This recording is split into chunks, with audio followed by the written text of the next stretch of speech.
Hey there, everybody. It is Matt here with 1000x Leads, and this video is going to be about the 4 ad funnels that I think you should know about if you run a marketing agency, a B2B business, any of that kind of stuff. So I'm going to zoom in on the 1000x Leads funnel here and just talk about ads a little bit. So ads are one of the 4 main ways that we can realistically acquire customers alongside content, alongside outreach, alongside partnerships, and then paid ads. Everything that we can really do as an agency or a B2B business is going to fall into one of these 4 main buckets. And I'm not going to go over the content or the outreach or the partnerships too much in this video. I'm just going to go through the ads. And there's going to be 4 types of ad funnels. And I'm going to go through each, and I'm going to go through a situation or two where we might use each of these ad funnels. So if you'll notice here, we have paid ads right here. We could send paid ads to lead magnets and down through our email flows and stuff like that. We could send paid ads to a digital product. And then we could also send paid ads to any kind of VSL or webinar or community or anything like that. So we have different options. And before I really get into it, don't really let me or anyone else tell you what the best ad funnel is. The best ad funnel is the one that's going to get you the most customers at the lowest cost per acquisition. That's the reality of it. So I have my own preferences, but that's what works for me. And there's a few differences between the ad funnels. So I made some pictures down here. So let's zoom out a little bit because you can't really see that. So the first is going to be the webinar/VSL funnel, whether you're going to do a pre-recorded or live webinar setup versus just have a VSL on your page. This is a very valid type of ad funnel. So usually what this will go to either add to lead magnet, such as, sign up for my top 5 tips to acquire more customers. That would kind of be the lead magnet. Sign up for the email, get redirected to the thank you page. The thank you page will have the VSL on it or redirect them to the webinar. And then they're going to be, kind of converted or, pushed along the funnel through the direct sign up, as if they're just going to view it right then and there, that's fine. But it's also going to be in the emails. The appointment setter is going to do it. It might be in the link in the bio in the description of the content. And then you might also have some ads, either, prospecting ads or retargeting ads, all to get to the VSL or the webinar. And then that will sell a productized or intro offer. You will hopefully do a good job on that. And then it's going to go and upsell them to your main recurring service. That's realistically how it would work. And these are best when you have a specific training or case study or presentation that you show people to convince them to buy from you. If you're just someone who can make a great VSL or a great training or great case study, this might be a good option for you. Typically the goal of this is to get them to book a call, and the webinar, the VSL, is kind of what pushes them over the finish line and gives them enough information to do that. So here's an example of a pretty good one. Business called Digiceptual. I think they do, fashion brands based on what they see here. So if you click on the ad, their ad is basically a VSL type ad.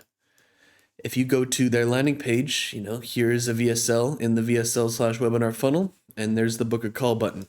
And then just a matter of how cheap can we get calls, and then what do we convert them at. So in my experience, in my opinion, you don't really want to assume you're going to get more than 20% of booked calls to close. And that does take into account people who don't show up, people who are just not qualified, all that kind of stuff. Because when you're doing this, or any ad funnel, the webinar or VSL, the cold traffic is not going to convert like a referral would. And a lot of people who don't do ads kind of don't understand that and expect it to. And I'm here to tell you that it won't. So it's normal. If you think you have a 70% close rate from referrals, you very well might. When you get to ads, that's going to go down significantly. It's just important to know that so you don't think something is wrong. That's the con of running ad funnels, but the pro is you can scale it infinitely if your ads and your landing page and your offer are good enough. So very nice. The next is my personal favorite, and this is, again, what works best for me. and it's a newsletter funnel. So the purpose is to have ads to get people to sign up for your newsletter as cheap as possible. And then you might get them into a co-registration pop-up, which is beyond the scope of this video, but we'll just move on. On your thank you page, you'd make them aware of your offer, and then you send them a newsletter 3 to 5 times per week. And then maybe try to get them to a webinar or something like that, or get them to book a call. And then the same productized or intro offer, do a good job, and then upsell. So a agency called Pilot House does this really well. They own D2C newsletter, direct to consumer newsletter. And basically, they are a creative agency that sells pretty high ticket, I guess, or higher ticket than normal. And a newsletter funnel is great if you have either a high price service with a longer sales cycle, or on the very other end of the spectrum, like let's say you are what would be a good example? You're like a cybersecurity firm who like cleans up people's mess when they get hacked, and they just have seen you in the newsletter instead of like, oh, I remember that from the newsletter, let me do that. Something like that. So what this goes is the ad to a landing page usually has a lead magnet to lower the cost per acquisition. And then inside the newsletter, you're going to see like links to basically the company who owns it, you, if you choose this. And it's very important because I don't say this a lot, but it's an important part of this step. And I've talked about this in a lot of my other videos. So if you never watched one of my videos before, like you're perfect. This is important. You need to take your entire newsletter list and put it inside like Apollo or somewhere where you can enrich the data. And you're going to get a lot better result if you like get people who are in your newsletter who have company emails and reach out to them instead of just passively waiting. Have your appointment setter reach out to that group of people basically as if they were just leads in your CRM. And then if you go here, you can see D2C newsletters fueled by Pilot House, I guess just to prove that. And then Pilot House is a performance marketing agency. So that's an example of a newsletter funnel in the wild. Very nice, very nice. It's my personal favorite, but the thing about the newsletter funnel that it doesn't work for a lot of people because it only works if you have like the entire 1000x leads funnel. And obviously 1000x leads is like my business, so I call it that, but you have to have a full marketing funnel one way or the other. So a lot of the time, I don't know why my computer's being so fucked up here. A lot of the time they're going to come in cheap through newsletter and they're just going to die there, or they're just going to stop. And then over time, they might start watching your content more and download a different lead magnet. And then they might, do cold email and get some kind of, offer from it. And then they might sign up for your webinar. Like people don't just sign up for your newsletter and then like convert on the thank you page. And that's like something you have to understand. Like newsletter funnel is not going to be right for you in my view if you don't have like every single part of this working. I'm going to fix my computer after this. It's kind of ridiculous, but it's not going to work without that. So keep in mind. The next is a group funnel. And this is the one that we use at 1000x leads. So group funnel is great where you sell a service where they need to like get some tips or see some results before they fully trust you enough to basically join. So you're running an ad to an email and a phone number. And on the thank you page, you'll promote the group. You could use a Facebook group. You could use really whatever. And then I have Facebook group here, but you can use whatever. Like when you get them to sign up, you want to have a SMS flow inviting them to the group and an email flow just to make sure they join. And then inside the group, you're going to have some content, appointment setters, retargeting ads, and email flows. And the thing to understand about a group funnel is this is the best one, but only if you put a tremendous amount of effort into it. If you just don't have time to do that, and that's valid, like it's not an excuse really. If you just don't have time to put hours per day to the group, it's going to be the worst out of these four. So if you do, the best. If you don't, the worst. And stuff like this, like if you're a sales trainer where you need to give them a tip or two before they like trust you enough to buy your course or your consulting or something like that, that's where a group funnel is very good. So at 1000x leads, we'll basically have an opt-in page like this. And then the thank you page is going to be sign up for our school group.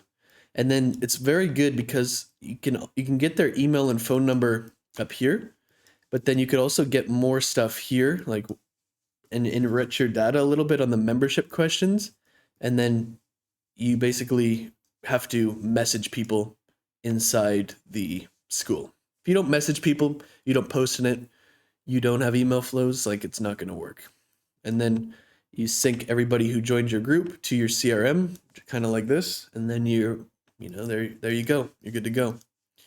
So it's a very good type of ad funnel, but only if you put in a tremendous amount of effort. So that's the catch, the pros and the cons. The final one I want to talk about today is going to be the paid product funnel. And this is the best for beginners in my view, because the problem with the other three is like you're basically spending the ads or spending money on the ads and hoping that it's going to work. And when you're a beginner just getting into that, like you're probably going to screw it up, and it's natural, right? So if you want to, and especially if you come from an e-commerce background, it's very good to try to sell a digital product or something of this nature that is like $10 to $100 with the purpose of, if you selling something for $97 and you can get one purchase through ads for $90, you're breaking even. There's no risk or there's no delay like there is for the other types of funnels. So if you can think of a paid product, and usually like templates are great. Like if you're an email marketing agency, some email marketing editable templates. If you're a YouTube agency, some thumbnail like assets that you built in Canva or something. So you do the ad to the sales page, try to get some upsells in there to get 100 plus AOV. 100 plus AOV just to basically give you enough margin or room for error when you're first starting with your ads to get that cost per purchase that's break even on ad spend. Usually, like if you heard the term self-liquidating offer, like if you're selling something for $20, it's going to be hard to get $20 per purchase on your ad spend. But if you're selling something for 97 or something, it's going to be a lot easier. Then once they buy the product, you want to make them aware of your offer and then try to get them to something like a pre-recorded webinar or a VSL using an appointment setter, content, ads. Like I saw you signed up for my email marketing templates. I have an agency that, does that. Probably put it a little bit more eloquently than that, but I have an agency that does that. Watch my VSL about the top 5 things that e-commerce brands need to do to double their email revenue, something of that nature. Then you have a nice productize or intro offer, and then you upsell them to recurring. So like realistically, those are the 4 types of ad funnels that you can do. And before I get started, here's 135 of the best performing email marketing templates. Here's the landing page, and then you basically just sell them. It's like this one's a lot closer to e-commerce than the others. And I feel like based on what I've seen, people who come from an e-commerce ads background really shit the bed when they try to do it for lead gen, because they just think it's the same thing. It's like, look at how low my cost per lead is. But in reality, you're like capturing the lead is the easy part. It's what comes after: the offer, the email flows, your appointment setting, your ability to close. Like those things contribute to your ads a lot more than the cost per lead itself. So ads in the ad funnel, very good stuff, very good stuff. Lots of different ways that we can go about it. Hope this video was helpful, and I'll see you in the next one.